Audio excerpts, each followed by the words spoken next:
میں نے سلام کیا، اس نے جواباً وعلیکم السلام کہا۔ وہیں سے ہماری محبت کا پروان چڑھا۔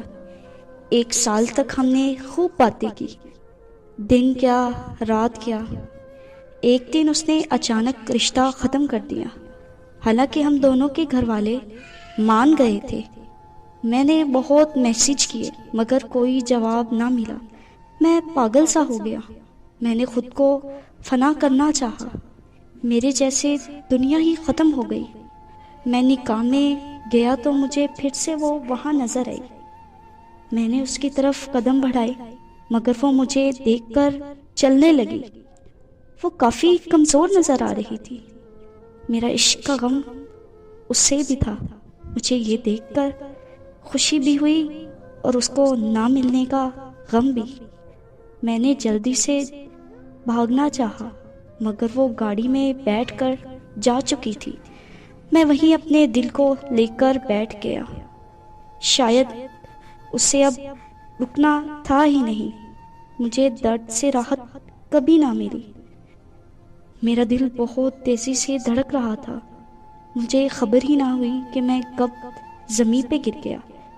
جب میری آنکھیں کھلی تو میں ہسپتال میں تھا۔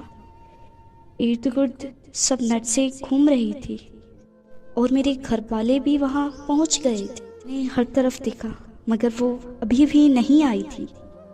مجھے دکھ ہوا کہ میں کیوں زندہ رہ گیا۔ اب تک میں اسی ہسپتال میں رہا، اسی آرزو اور تمنا میں کہ وہ ضرور میرا حال پوچھنے آئے گی۔ اور بے حال کرنے والا اگر حال پوچھے تو پھر حال کیسا ہو سکتا ہے۔ کزن سے بات کی تو اس نے کہا وہ بہت بدل گئی ہے، وہ بات نہیں کرتی۔ ہماری کچھ میوچل فرینڈز ہیں، ان میں سے ایک نے بتایا ہے کہ اس کی منگنی ہو چکی ہے۔ میری کزن نے ڈانٹ کر کہا تم بھی اسے چھوڑ دو، جب اسے تمہاری پرواہ نہیں تو تم کیوں کرتے ہو۔ میں خاموش رہا۔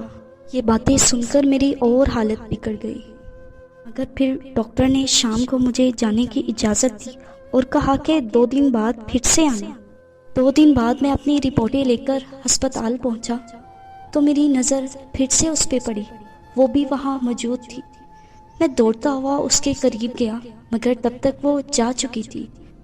وہ کسی ڈاکٹر سے باتیں کر رہی تھی۔ میں اس ڈاکٹر کے پاس گیا اور پوچھا کہ وہ تم سے کیا باتیں کر رہی تھی، کیا تم اس لڑکی کو جانتے ہو؟ ڈاکٹر نے مجھے بتایا کہ وہ پچھلے 6 ماہ سے اسی کی پیشنٹ ہے۔ میں نے پوچھا پیشنٹ کس چیز کی؟ تو ڈاکٹر نے بتایا کہ اسے بلڈ کینسر ہے۔ اب مجھے سب باتیں سمجھ آنے لگی اور خود کو بہت بڑا گنہگار سمجھنے لگا۔ میں جلدی سے دوڑتا ہوا گاڑی کی طرف گیا، اپنی گاڑی نکالی اور اس کے گھر کی طرف روانہ ہو گیا۔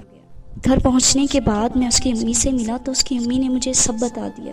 اس نے کہا کہ وہ نہیں چاہتی تھی کہ اس کے مرنے کے بعد تمہیں اور غم ہو، اسی لیے بیٹا وہ تم سے اتنا دور جا چکی ہے۔ اب وہ نہیں چاہتی کہ تم اس کی وجہ سے کوئی اور غم برداشت کرو۔ میری آنکھوں سے آنسو جاری ہو گئے۔ میں نہیں جانتا تھا اور میں نے اس کی ماں سے اجازت لی۔ اس کے کمرے میں گیا تو وہ سامنے بیٹھی تھی۔ مجھے دیکھ کر حیران ہو گئی، مگر میں آج سے حیران کرنے نہیں، بہت سے سوال لے کر آیا تھا، بہت سے جواب لینا چاہتا تھا۔ آج پھر میں اپنی محبت کا خط لے کر آیا تھا، اسی محبت کا جو 2 سال پہلے اس سے